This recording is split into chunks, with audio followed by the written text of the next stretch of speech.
पूंजीवाद पर मार्क्स के विचार। पूंजीवाद पर कार्ल मार्क्स के विचार। तो साथियों, पूंजीवाद पर कार्ल मार्क्स के क्या विचार थे उसकी हम बात करते हैं। वैसे तो पूंजीवाद का कार्ल मार्क्स पूरी तरह से आलोचक ही था। वे आलोचना की है पूंजीवाद की, शोषण का आधार बताया है, शोषणकारी बताया है, जिसमें श्रमिकों का शोषण होता है। कार्ल मार्क्स कहता है कि जो पूंजीवाद है इसमें जो उत्पादन होता है ना, वो व्यक्तिगत लाभ की दृष्टि से होता है, सामाजिक लाभ की दृष्टि से नहीं होता है। यानी जो पूंजीपति है वह अपने खुद के लाभ की दृष्टि से कोई उत्पादन करेगा, उससे समाज का भला होगा या नहीं होगा वो बात नहीं सोचता है। समाज की समाज की आवश्यकताओं की पूर्ति होगी या नहीं होगी वो इस बात को नहीं सोचता है। वो तो ऐसे उपकरण तैयार करेगा, करता है, ऐसी वस्तु तैयार करता है, ऐसे प्रोडक्ट वो तैयार करता है कि वो समाज में बिके और उसको ज़्यादा से ज़्यादा प्रॉफिट हो। तो पहली बात ये कही इन्होंने कि पूंजीवाद में जो उत्पादन किया जाता है ये उत्पादन व्यक्तिगत लाभ की दृष्टि से किया जाता है। ये उत्पादन व्यक्तिगत लाभ की दृष्टि से किया जाता है। ये उत्पादन सामाजिक हित की दृष्टि से नहीं किया जाता है, सामाजिक हित की दृष्टि से नहीं किया जाता है।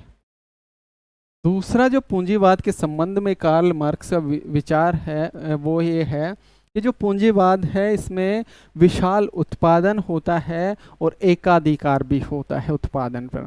जैसे एक कोई फैक्ट्री है तो मानो कि वो पंखे बना रही है, वो विशाल मात्रा में पंखे बनाती है, उस पंखे का वो पेटेंट करवा लेते हैं वो कंपनी या फैक्ट्री, और उस पंखे पर उसका एकाधिकार स्थापित हो जाता है। जैसे कि बाजार में आपको ब्रांड मिलेंगे पंखे के, जैसे कि ओरिएंट फैन, उषा फैन, है ना। तो ये एक तरीके से पेटेंट हो गया, उस पर उनका एकाधिकार हो गया। यानी जब आप बाजार में कुछ चीज़ें खरीदने जाते हो तो पूंजीवाद में यही देखने को मिलेगा कि आप जैसे पंखे की 2-3 जो वैरायटियाँ हैं वो प्रसिद्ध होती हैं या ब्रांड हैं वो प्रसिद्ध होते हैं, पूरे बाजार पर उन्हीं का एकाधिकार होता है। तो ये बात कार्ल मार्क्स ने कही कि इसमें जो उत्पादन होता है वो विशाल मात्रा में होता है, उत्पादन विशाल मात्रा में होता है और साथ ही उत्पादन पर एकाधिकार भी होता है।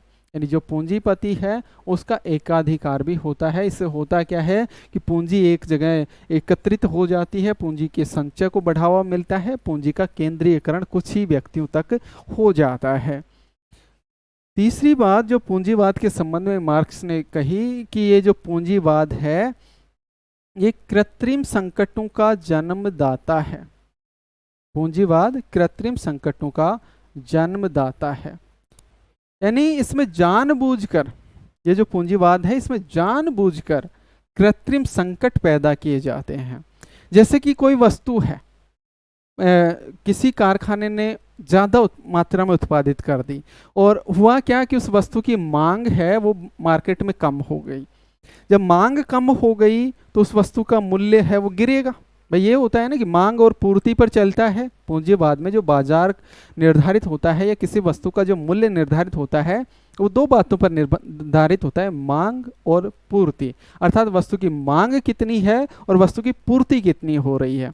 यदि वस्तु की मांग ज़्यादा है, पूर्ति कम है तो मूल्य ज़्यादा होगा। वस्तु की मांग कम है, पूर्ति ज़्यादा हो रही है तो वस्तु का मूल्य है वो कम हो जाएगा।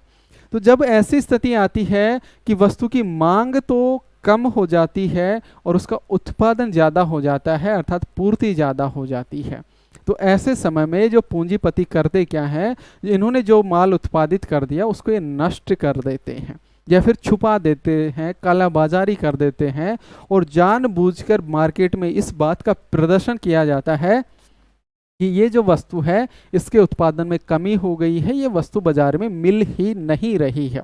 ऐसी बातें जानबूझकर पैदा की जाती हैं और इससे क्या होता है, वस्तु का मूल्य बढ़ जाता है, कृत्रिम आर्थिक संकट पैदा होते हैं। जैसे कि अभी उदाहरण आप इसका ही देख सकते हो, कृषि क्षेत्र से ही हम ले लें, जो खाद है, उर्वरक जो है, इस उर्वरक को लेकर 1-2 साल से ऐसा देखने को मिल रहा है कि जब भी उर्वरक की मांग आती है, जब भी फसल में उर्वरक की आवश्यकता होती है, तो उसमें जानबूझकर उसकी कमी प्रदर्शित की जाती है और उसके बाद में उस उर्वरक के कट्टे को एक ऊंचे मूल्य पर भी बेचा जाता है ना। जब कोई किसान जाता है दुकानदार के पास और वो कहता है कि मुझे तो उर्वरक चाहिए, मैं इसका कुछ भी मूल्य अदा कर सकता हूँ, दे सकता हूँ, तो उस किसान को वो उर्वरक प्राप्त हो जाता है, लेकिन उससे मूल्य ज़्यादा वसूला जाता है। यदि उस उर्वरक की कमी थी, भाई वो तो ज़्यादा मूल्य पे भी नहीं मिलना चाहिए था, भाई कमी थी तो ज़्यादा पर भी नहीं मिलना चाहिए था। सभी किसानों को उर्वरक भी मिलता है लेकिन उसको ज़्यादा मूल्य पर मिलता है, तो जानबूझकर जो संकट दिखाया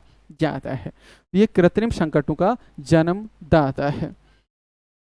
अगली बात कही कार्ल मार्क्स ने पूंजीवाद के प्रति कि पूंजीवाद जो है, इस पूंजीवाद में जो अतिरिक्त मूल्य है, इस अतिरिक्त मूल्य होना चाहिए था श्रमिक का, लेकिन इसको पूंजीपति हड़प लेता है, अर्थात अतिरिक्त मूल्य पर पूंजीपति का एकाधिकार होता है।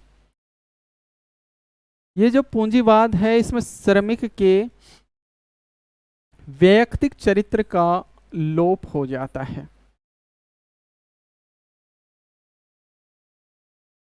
श्रमिक के वैयक्तिक चरित्र का इसमें लोप हो जाता है, अर्थात श्रमिक है कि यंत्र की भांति कार्य करता है, यानी वो उसका जो चरित्र है वो यंत्रवत हो जाता है, एक मशीन की तरह हो जाता है, एक मशीन की तरह हो जाता है। यानी उसको ऑर्डर है कि दिन में आपको 10 वस्तुएं उत्पादित करनी है, तो वो उसको करेगा, मशीन की तरह लगा हुआ है, ना उसमें कोई भावना है, ना ही उस प्रोडक्ट के प्रति उसका कोई लगाव है, बस उसको तो पैदा करना है, उसको तो 10 वस्तुएं टारगेट है, उसको उत्पादित करनी है, मशीन की तरह लगा हुआ है, प्रोडक्ट के प्रति उसका कोई मन भाव नहीं है, मनोभाव नहीं है, कोई भावना उससे नहीं जुड़ी हुई है, वो एक तरीके से उससे अलग हो जाता है, अलगाव उसका हो जाता है। अगली बात जो इन्होंने कही पूंजीवाद के प्रति, ये जो पूंजीवाद है ये श्रमिकों में असंतोष पैदा करता है, श्रमिकों में असंतोष पैदा करता है, और असंतोष से जो श्रमिक हैं वो एकत्रित होते हैं, अर्थात श्रमिकों में ये एकत्रीकरण पैदा होता है, और एकत्रीकरण इस आधार पर होगा, कार्ल मार्क्स कहता है कि पूरे विश्व के जो श्रमिक हैं वो एक हो जाएंगे, पूरे विश्व के जो श्रमिक हैं वो एक हो जाएंगे, और पूरे विश्व के श्रमिक एक होकर पूंजीवाद, पूरे विश्व के पूंजीवाद के खिलाफ क्या कर देंगे, के खिलाफ संघर्ष कर देंगे। इसके संबंध में इनका नारा भी है कि विश्व के मजदूरों एक हो जाओ, आपके पास खोने के लिए केवल बेड़ियां हैं और पाने के लिए पूरी दुनिया पड़ी है। ये बात साथियों कार्ल मार्क्स ने लिखी भी है। तो जो पूंजीवाद है इसमें श्रमिकों को असंतोष पैदा होता है, असंतोष पैदा होने का कारण है उनका हो रहा शोषण, उनके कष्टों की वृद्धि, और इससे उनमें एकत्रीकरण की भावना पैदा होती है, पूरे विश्व के श्रमिक एक हो जाएंगे, ऐसी कल्पना कार्ल मार्क्स ने की है। और इस तरह जब पूरे श्रमिक एक हो जाएंगे तो पूरे विश्व के श्रमिकों का एक अंतर्राष्ट्रीय आंदोलन होगा, एक अंतर्राष्ट्रीय सर्वहारा वर्ग की क्रांति होगी पूरे विश्व के पूंजीपतियों के विरुद्ध। अर्थात ये जो पूंजीवाद है ये अंतर्राष्ट्रीय श्रमिक आंदोलन या क्रांति का जन्मदाता है।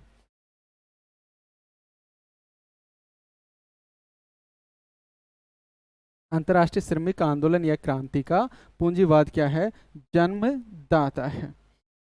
और अगली जो बात कार्ल मार्क्स ने कही पूंजीवाद के प्रति वो ये कही कि एक दिन है वो ऐसा आएगा कि पूंजीवाद है वो समाप्त हो जाएगा, यानी पूंजीवाद का जो नाश है वो निश्चित है, पूंजीवाद का नाश निश्चित है, और पूंजीवाद के नाश होने के बाद साम्यवादी युग आएगा, और इस साम्यवादी युग में केवल एक वर्ग रहेगा, श्रमिक वर्ग, अर्थात इसमें किसी भी प्रकार का वर्ग विभेद नहीं होगा, वर्ग नहीं होंगे, और वर्ग नहीं होंगे तो वर्ग संघर्ष नहीं होगा।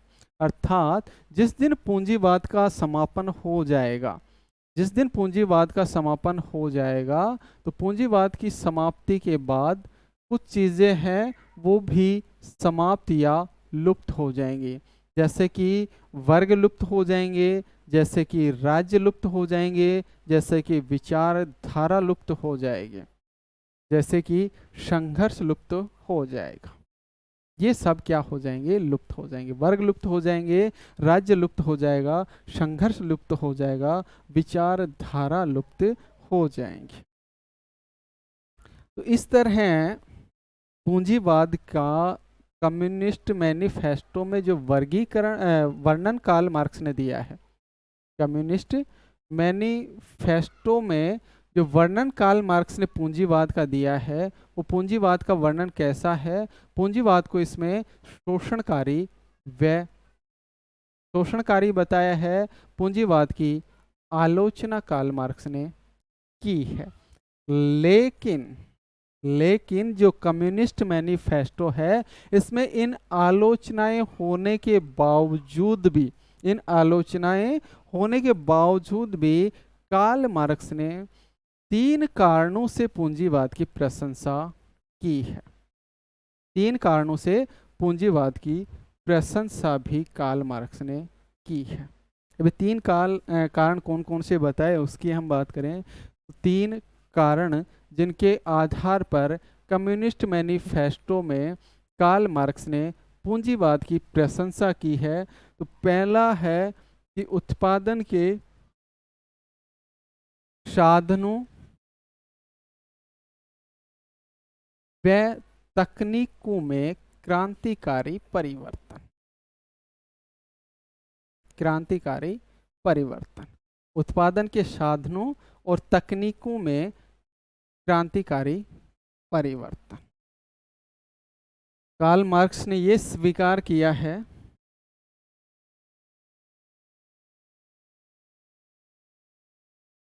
कार्ल मार्क्स ने ये स्वीकार किया है कि जो पूंजीवाद है ना, इस पूंजीवाद में जो उत्पादन के साधन है और जो तकनीकियां हैं, इनमें क्रांतिकारी परिवर्तन हुआ है। इसमें क्रांतिकारी परिवर्तन हुआ है। पूंजीवाद ने वो विकास किया है जो इससे पहले के समाजों ने नहीं किया है। पूंजीवाद ने वो विकास किया है जिससे पहले के समाजों ने नहीं किया है। दूसरी प्रशंसा इस आधार पर की है कि बहुराष्ट्रीय व अंतर्राष्ट्रीय गतिविधियों का प्रसार, बहुराष्ट्रीय और अंतर्राष्ट्रीय गतिविधियों का प्रसार।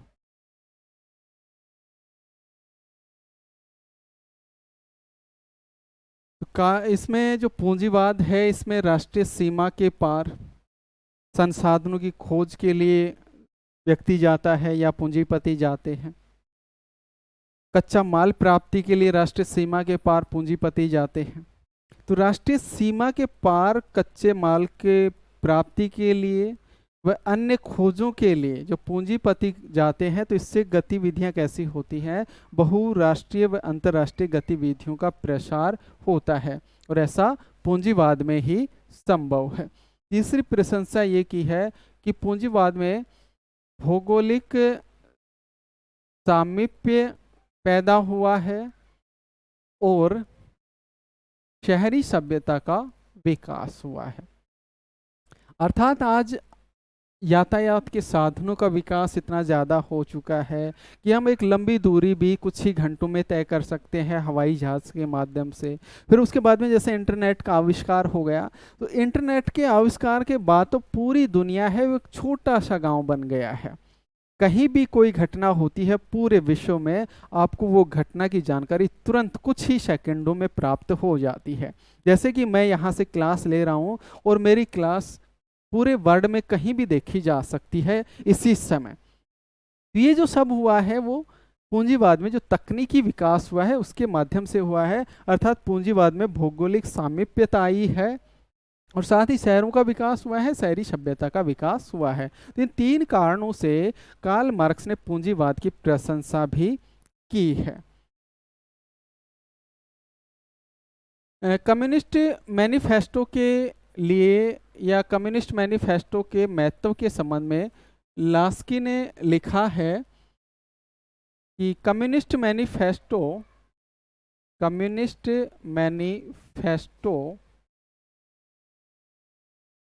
एक सर्वकालिक कम्युनिस्ट मैनिफेस्टो एक सर्वकालिक सर्वदेशिक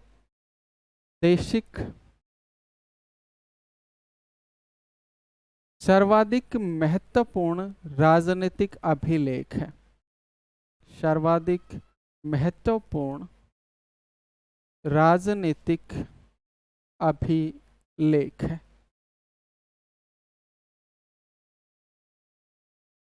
यानी कम्युनिस्ट मैनिफेस्टो को सर्वाधिक महत्वपूर्ण और सार्वदेशिक या सर्वकालिक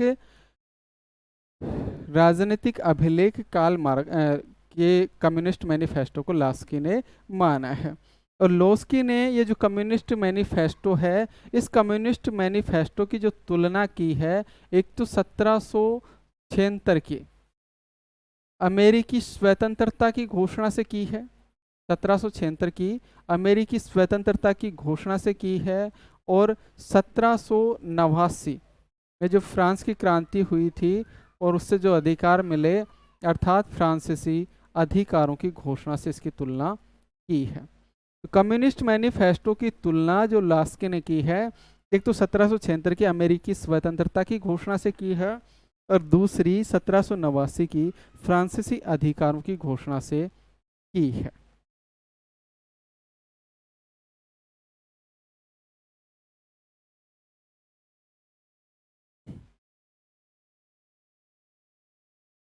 ये पूंजीवाद के संबंध में कार्ल मार्क्स के विचार हो गए। आगे बढ़ते हैं, राज्य के संबंध में कार्ल मार्क्स के विचारों की चर्चा करते हैं।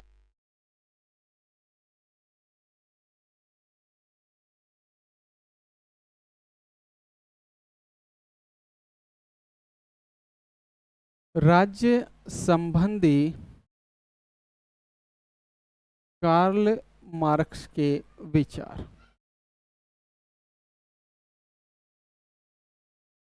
राज्य संबंधी कार्ल मार्क्स के विचार।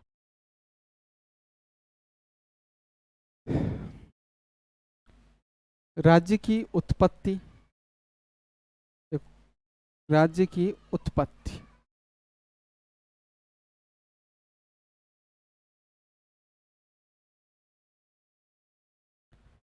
कार्ल मार्क्स कहता है कि राज्य की उत्पत्ति इतिहास की प्रक्रिया में उस समय होती है जब व्यक्तिगत संपत्ति की उत्पत्ति होती है। यानी इतिहास की प्रक्रिया में जब व्यक्तिगत संपत्ति की उत्पत्ति हुई, इसी व्यक्तिगत संपत्ति के उदय के साथ ही राज्य की उत्पत्ति हुई थी।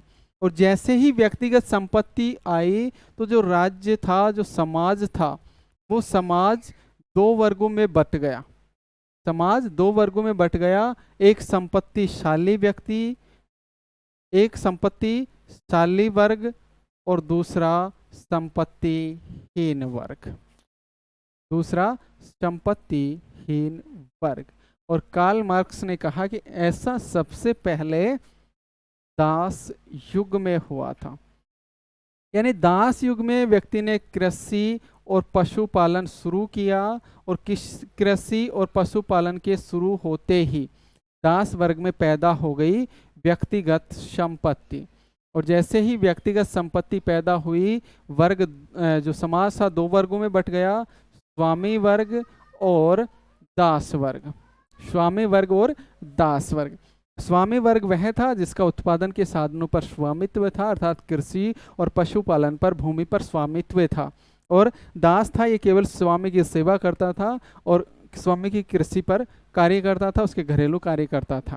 यानी स्वामी का गुलाम हुआ करता था दास। यहीं से राज्य की उत्पत्ति होती है। यहीं से क्या होती है? राज्य की उत्पत्ति होती है। अब राज्य की उत्पत्ति का कारण क्या है? राज्य की उत्पत्ति का कारण हुआ क्या कि ये जो स्वामी वर्ग था, दास युग में जो स्वामी वर्ग था, ये अत्यधिक शक्तिशाली था। ये अत्यधिक शक्तिशाली था और दूसरी तरफ दास थे, दास कमजोर थे, जिसका किसी भी प्रकार का उत्पादन पर एकाधिकार नहीं था। दास कमजोर थे जिनका किसी भी प्रकार के उत्पादन पर एकाधिकार नहीं था। धीरे धीरे दासों में वर्ग चेतना पैदा होती है, दासों में वर्ग चेतना पैदा होती है। और जब दासों में वर्ग चेतना पैदा हुई तो इन्होंने वर्ग संघर्ष शुरू कर दिया। भाई ये जो शोषित थे, दास जो शोषित थे, इन्होंने वर्ग संघर्ष किसके विरुद्ध कर दिया? स्वामी वर्ग के विरुद्ध। अब स्वामी वर्ग ने अपने हितों की रक्षा के लिए, स्वामी वर्ग ने, ये जो स्वामी वर्ग था, इसने अपने हितों की रक्षा के लिए, अपने हितों की रक्षा के लिए और साथ ही दासों को दबाने के लिए, क्योंकि दासों ने वर्ग संघर्ष प्रारंभ कर दिया, तो इन दासों को दबाने के लिए, दासों को दबाने के लिए शक्ति का प्रयोग किया। दासों को दबाने के लिए किसका प्रयोग किया? शक्ति का प्रयोग किया। और इसी शक्ति की वजह से, ये जो शक्ति प्रयोग किया गया, इसी शक्ति प्रयोग की वजह से राज्य का निर्माण इन्होंने किया। तो राज्य का निर्माण कर लिया किसने? स्वामी वर्ग ने। अर्थात राज्य का निर्माण शोषक वर्ग ने किया अपने हितों की रक्षा के लिए और शोषित वर्ग को दबाने के लिए। तो इस तरह कारण हो गया। अब राज्य की प्रकृति कैसी है? राज्य की प्रकृति, तो राज्य का जो निर्माण है वो शोषक वर्ग ने किया और एक वर्ग संस्था के रूप में इसका निर्माण किया। तो राज्य क्या है? एक वर्ग संस्था है, या हम कहते वर्ग का यंत्र है। एक वर्ग संस्था है या एक वर्ग यंत्र है। और इसका जो निर्माण किया था, इसका निर्माण शोषक वर्ग ने किया था। इसका निर्माण शोषक वर्ग ने अपने हितों की रक्षा के लिए किया और साथ ही जो शोषित वर्ग था उस शोषित वर्ग को दबाने के लिए किया, शोषित वर्ग को दबाने के लिए किया। यानी ये जो राज्य है ये एक वर्ग शोषण का यंत्र है। ये राज्य है क्या? एक वर्ग शोषण का यंत्र है। अर्थात ये राज्य है, ये स्वामी वर्ग, जो स्वामी वर्ग या जो शोषक वर्ग है, शोषक वर्ग लिखते हैं हम यहाँ क्योंकि अलग अलग समाजों में शोषक वर्ग का अलग अलग नाम है। स्वामी तो उसका दास ही वर्ग में था।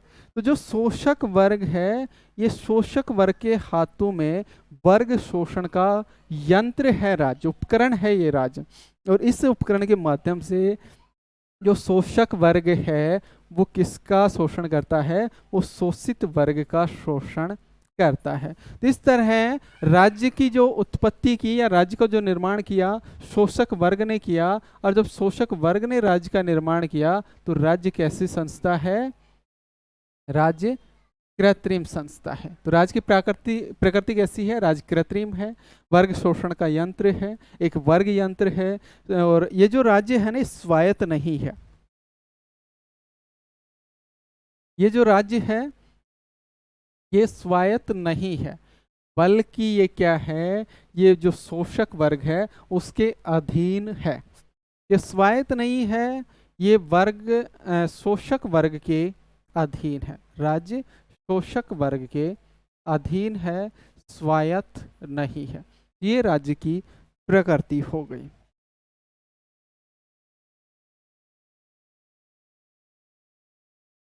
प्रभु सत्ता की भी बात कर लें।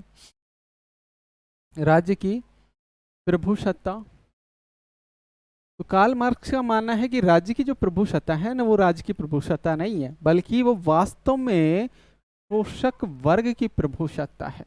राज्य की प्रभु सत्ता वास्तव में क्या है? वास्तव में शोषक वर्ग की प्रभु सत्ता है।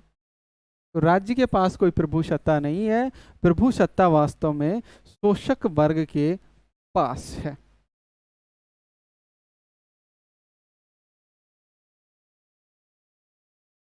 इस राज्य का उद्देश्य, राज्य का उद्देश्य, और इस राज्य का उद्देश्य क्या है? जो शोषक वर्ग है उसके हितों की रक्षा करना। राज्य का उद्देश्य क्या है? शोषक वर्ग के हितों की रक्षा करना, क्योंकि शोषक वर्ग ने अपने हितों की रक्षा के लिए तो इसका निर्माण किया था। वह शोषक वर्ग ने अपने हितों की रक्षा के लिए तो इसका निर्माण किया था, तो यही इसका उद्देश्य है कि शोषक वर्ग के हितों की रक्षा करना ही इसका क्या है? उद्देश्य है।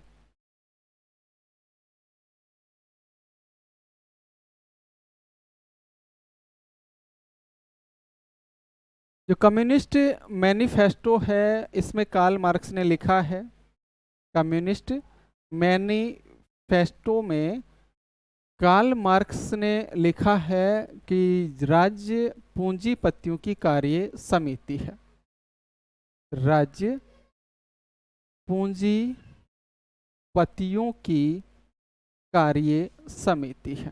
तो राज्य को पूंजीपतियों की कार्य समिति कार्ल मार्क्स ने कहा है, किस कृति में? कम्युनिस्ट मैनिफेस्टो कृति में कहा है। कार्ल मार्क्स कहता है कि एक दिन राज्य विहीन समाज भी बनेगा। एक दिन क्या बनेगा? राज्य विहीन समाज बनेगा। अर्थात कार्ल मार्क्स का ये मानना है कि जो राज्य है ना, ये स्थायी नहीं है। राज्य स्थायी नहीं है। एक समय ऐसा आएगा कि साम्यवाद की स्थापना होगी, साम्यवादी समाज की स्थापना होगी, और जब ये साम्यवादी समाज की स्थापना हो जाएगी, ये जो राज्य है ये क्या हो जाएगा? लुप्त हो जाएगा। राज्य लुप्त हो जाएगा, अर्थात राज्य स्थायी संस्था नहीं है।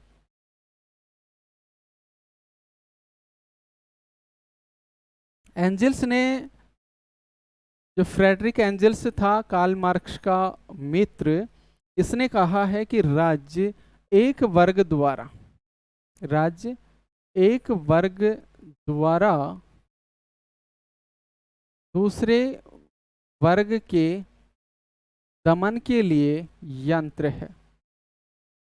एक वर्ग द्वारा दूसरे वर्ग के दमन के लिए यंत्र है। ये बात किसने लिखी है? ये एंजल्स ने लिखी है।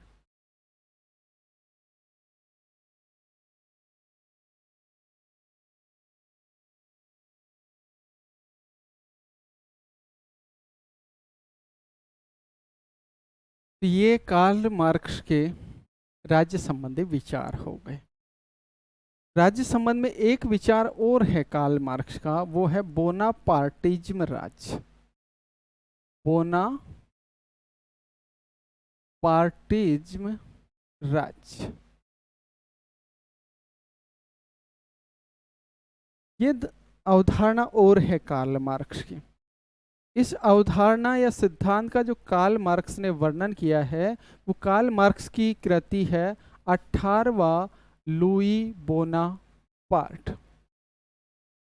18वां लुई बोनापार्ट ये कार्ल मार्क्स की कृति है, और इसी कृति में इन्होंने बोनापार्टिज्म राज्य की अवधारणा दी है। और इस अवधारणा में कार्ल मार्क्स ने एक शक्तिशाली व नौकरशाही राज्य का विरोध किया है। ये जो अवधारणा है, इस अवधारणा में कार्ल मार्क्स ने एक शक्तिशाली व नौकरशाही, ब्यूरोक्रेसी वाला जो राज्य है का विरोध किया है।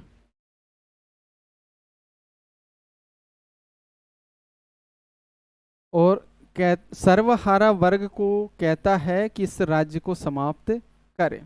तो सर्वहारा वर्ग को इस राज्य को समाप्त करने के लिए कहता है। तो ये जो बोनापार्टिज्म राज्य की अवधारणा है, इसमें शक्तिशाली व नौकरशाही राज्य का विरोध कार्ल मार्क्स के द्वारा किया गया है, और सर्वहारा वर्ग के द्वारा ऐसे राज्य को समाप्त करने का की बात कार्ल मार्क्स ने कही है। इस राज्य में होता क्या है?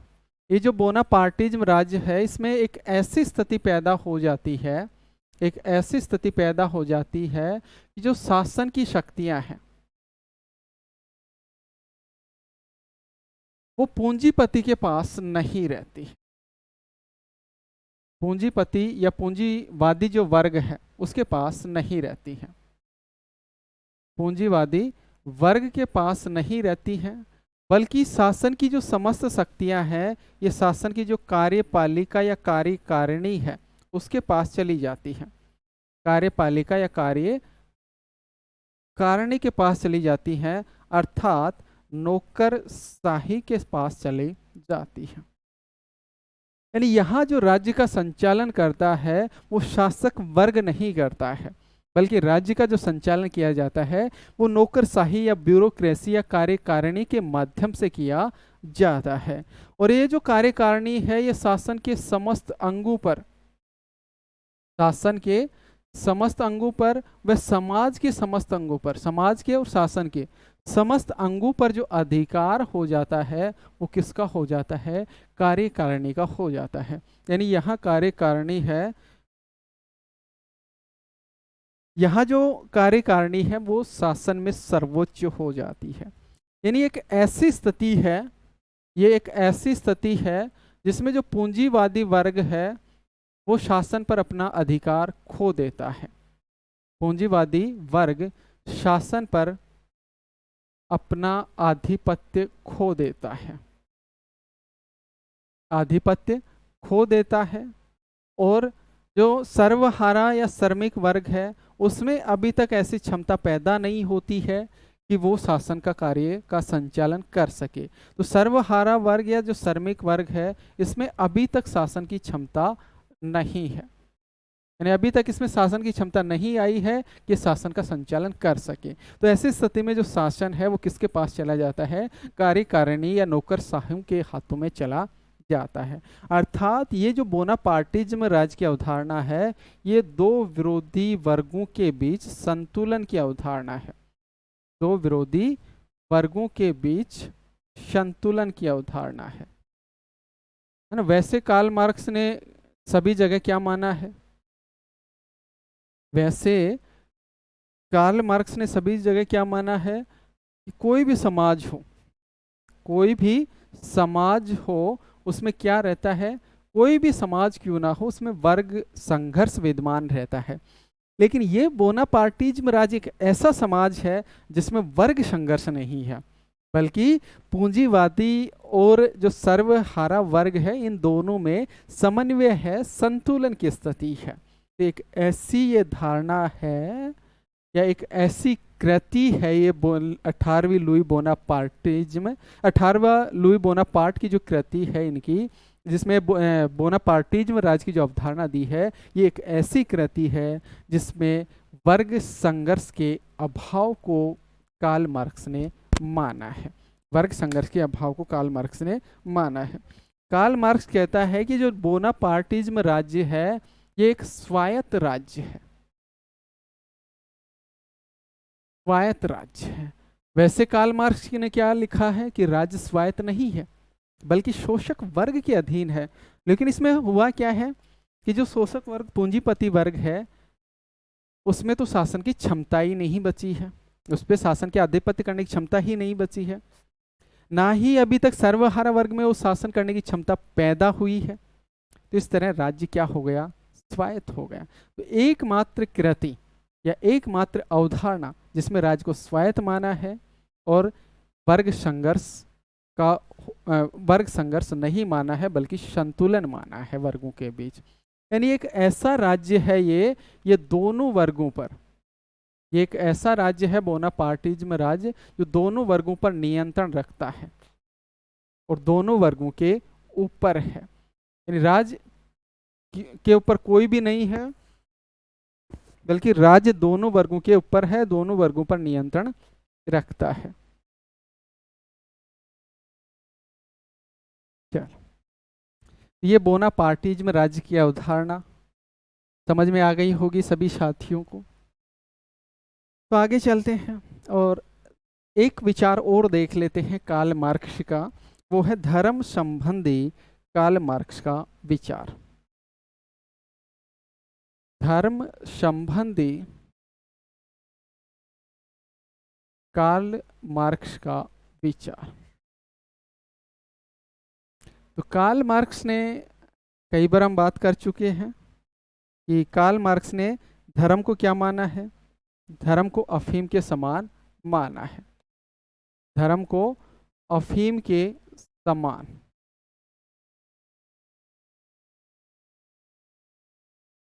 माना है, कार्ल मार्क्स ने कहता है कि धर्म अफीम के समान है और इस धर्म के नशे में व्यक्ति है वो अपने दुख दर्द भूल जाता है, दुख दर्द भूल जाता है। तो धर्म अफीम के समान है। ये जो धर्म है ये पूंजीपतियों द्वारा सर्वहारा वर्ग के शोषण का आधार है। तो ये जो धर्म है ये पूंजीपतियों द्वारा वर्ग शोषण का आधार है। यानी पूंजीपति हैं वो धर्म के माध्यम से श्रमिकों का या सर्वहारा वर्ग का शोषण करते हैं। वो ये धार्मिक बातें फैलाते हैं कि जो गरीब और अमीर हैं वो सब भगवान की देन है ना। भगवान ने ही कुछ व्यक्तियों को गरीब बनाया है, कुछ व्यक्तियों को अमीर बनाया है। यानी जो गरीब है उसके पास जो दुख दर्द कष्ट हैं वो उसके पिछले जो कार्य हैं कर्म हैं उनकी वजह से है। यानी सारी बातों को परमात्मा आत्मा के साथ जोड़ देते हैं और अपनी बात को उचित ठहरा देते हैं। सर्वहारा वर्ग भी सोचता है धर्म का, जब उसको धार्मिक ज़्यादा हो जाता है तो सोचता है कि हाँ ऐसा ही है, मैंने पिछले जन्म में कुछ बुरे कार्य किए होंगे, इसी का फल मैं आज भोग रहा हूँ। तो यहाँ धार्मिकता आ जाती है, आस्तिकता आ जाती है और इस आस्तिकता और धार्मिकता के बल पर पूंजीपति शोषण करता है सर्वहारा वर्ग का। धर्म है ये वर्ग चेतना को खत्म करता है। यानी जब किसी भी जो शोषित वर्ग है, जो शोषित वर्ग है, जब उसको ये पता चलता है कि उसका शोषण हो रहा है, जब उसको ये पता चलता है कि उसका शोषण हो रहा है, यानी उसमें वर्ग चेतना पैदा होती है, वो वर्ग संघर्ष करता है। अब धर्म में बातें ही ऐसी फैला दी जाती हैं कि जो शोषित वर्ग है वो अपने शोषण को क्या मान लेता है, धार्मिकता से जोड़ लेता है, ईश्वर प्रदत्त मान लेता है, ईश्वर के द्वारा दिया गया दंड मान लेता है। तो उसमें जो वर्ग चेतना पैदा होनी चाहिए थी वो क्या हो गई, खत्म हो गई। वो वर्ग चेतना क्या हो गई, खत्म हो गई। मार्क्स ने धर्म के संदर्भ में लिखा है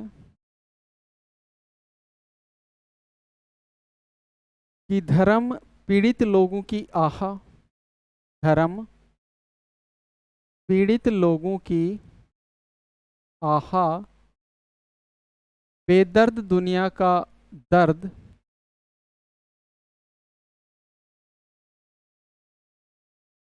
बेदर्द दुनिया का दर्द,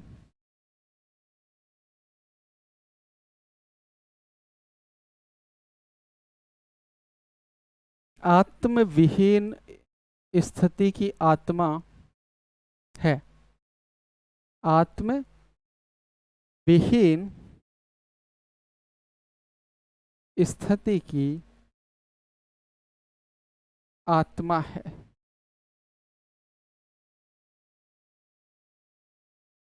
और यह जन साधारण के लिए ये अफीम है, और यह जन साधारण के लिए अफीम है। ये क्या है, जन साधारण के लिए अफीम है। ये कार्ल मार्क्स ने धर्म के संदर्भ में लिखा है कि धर्म पीड़ित लोगों की आहा, बेदर्द दुनिया का दर्द, आत्महीन स्थिति की आत्मा है और यह जन साधारण के लिए अफीम है। तो धर्म को अफीम किसने माना है, कार्ल मार्क्स ने माना है। एक विद्वान है रेमंड आरा, रेमंड आरा, और रेमंड आरा ने लिखा है कि ये जो मार्क्सवाद है ये बुद्धिजीवियों के लिए अफीम है। मार्क्सवाद बुद्धि जीवियों के लिए अफीम है।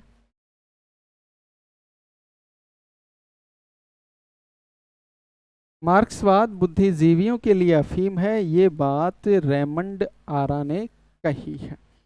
ये मार्क्स के धर्म संबंधी विचार हो गए।